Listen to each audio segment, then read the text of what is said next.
Ат башынын боюнда абан кошой карыга, дарбазалуу ордого чеч төбөнүн боюнда, чоң кошойдун коргондо, кең өзөндүн баткалда керилип кыргыз жатканда деп, ат башыны улуу эпосто баяндап, тарыхка ташка тамга баскандай калтырып кеткен 20-кылымдын гомери Саякбай Каралаев.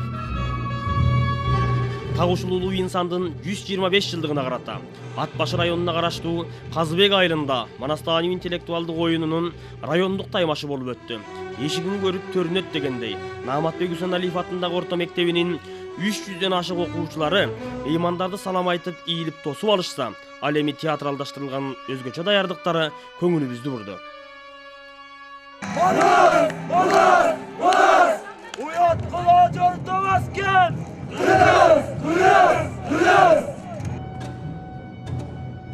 Мектеп окуучулары тарабынан даярдалган бул көрүнүш келген күйөрмандардын бүйүрүн кызытып турса, экинчи жагынан алганда кыргыздын ар бир баласы ат жалында ойной ала тургандыгын дагы бир жолу тастыктап тургандай.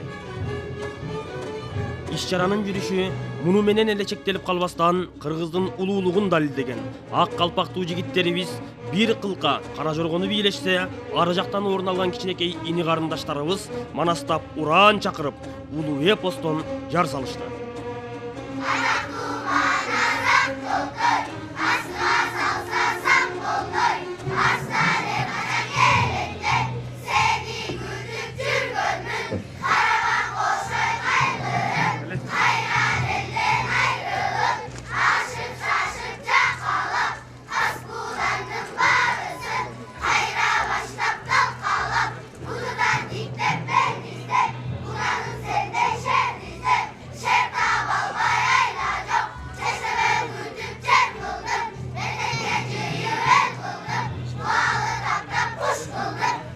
Андан соң аталган райондон келген 20 мектептин 100гө жакын окуучулары Манастануу сынагына катышуу үчүн атайын тест тапшырышты.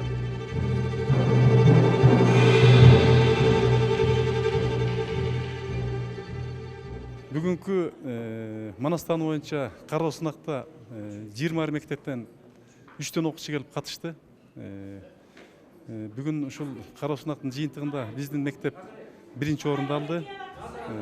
Уюштуруу иштери боюнча айтсак, биздин мектепте 70 мугалим, 22 тех персонал эмгектенет. Ушул кароо сынакка аябай чоң даярдыктар болду. Мында ушул кароо сынакты мурунку өтүп жүргөндөгүдөн дагы башкача кылып өткөзөлү деп театрлаштырып өткөздүк. Булардын башында турган биздин ушу мектептин мугалимдери Мамбеталиев Муса, окуу бөлүмүнүн башчысы Мамбет Муса Зиядат, ушулардын эмгеги аябай зор. Жыйынтыгында эң жогорку упай алган 4 топтун таймашына атайы конок катары чакырылган Кыргыз Республикасынын жогорку кеңешинин аппарат жетекчиси Ибраев Саматбек Кулукеевич, Кыргызстан фракциясынын лидери Батырбеков Алмазбек Батырбекович, Кыргыз Республикасынын эмгек сирген артисти, белгилүү манасчы Исаков Рыспай Рахманович, Кыргыз Республикасынын билим берүү жана илим министрлигинин мамлекеттик тилди өнүктүрүү секторунун башчысы Ибраимова Гульнара Үмөтбековна, Баластан каналынын продюсери, Манастан интеллектуалдык телетаймашынын автору Аманова Кундуз Козубаевна, Ат башы райондук билим берүү бөлүмүнүн башчысы Дөөткулов Дүйшөнбек Жумамудинович менен биргеликте жалпы мектептин мугалимдери жана Казыбек айылынын тургундары күбө болду. Данышпан тайпасынын эмне себептен айчүрөк кыяска баш кошууга аргасы болот?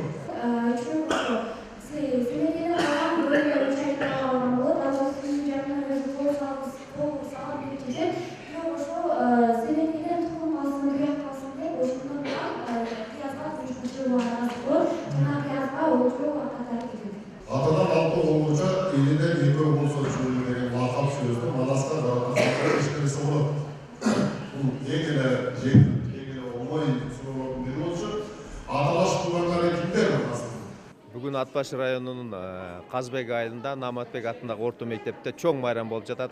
Бул интеллектуалдык Манастануу таймашы 22 райондук мектептер 22 мектеп бар экен. Ушул мектептин окуучуларынын арасында таймаш болду. Өтө жогорку деңгээлде болду. Ушул таймаштын жүрүшүндө негизги бир балдардын бүгүнкү күндө ушул Ат башы районунун билим берүү тармагындагы эмгек жааматына терең ыраазычылык билгизип кетким келет.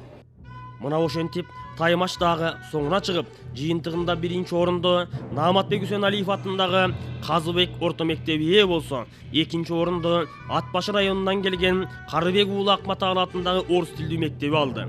Ал эми 3-орун Абыл Искендеров атындагы Карабулуң орто мектебине буйруса, 4-орунду Апыш Табылдиев атындагы Большевик орто мектебинин окуучулары камсыз кылышты.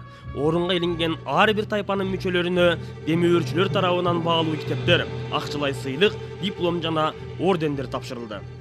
Ат башы районунун Казыбек айылында Нааматбек Үсеналиев мектебинин ушу Манас тануу интеллектуалдык теле таймаштын райондук деңгээлдеги таймашына күбө болуп чыгып келатабыз. 20га чукул мектеп катышып, ошо райондук деңгээлде аябай чоң деңгээлде десем болот, иш-чара уюшулуптур. Театрдашылган ачылышы жасап, ошол жерде көрүп келген элдердин, коноктордун ушу духун, рухун көтөрүп, акыркы убакыттарда жанданып аябай жакшы болуп калды. Ушу унтулуп бараткан десем да болот. Ушу Манас эпосунун, Манас атабыз жөнүндө ушу маалыматтар асайып бараткан деңгээлде ушу Манас тануу интеллектуалдык теле таймаштын аркасы менен улуулар эле эмес, жаш балдардан баштап ушу Манас атабыздын духун, рухун элдерге сиңирип, ушул теле таймаштын долбоору ар бир райондо өтүп аткандары аябай чоң ийгилик. Аябай сүйүнүп атабыз буюрса. Ушу бизди даярдаган Атыргүл эжеге да чоң рахмат эжеке. Ушунча даярдап, ушунча убактысын бөлүп берип, анан күнү түнү окудук буюрса, жакшы даярдык жакшы деңгээлде өттү. Анан ушул Манастан өткөзгөн көй качкан балдарына да чоң, байкелерге дагы чоң рахматымды айта кетмекчимин. Иш-чаранын соңунда салтка айланып калган Манас таануу таймашын өткөрүүнүн кезектеги кербени Абыл Искендеров атындагы Карабулуң орто мектебине берилди.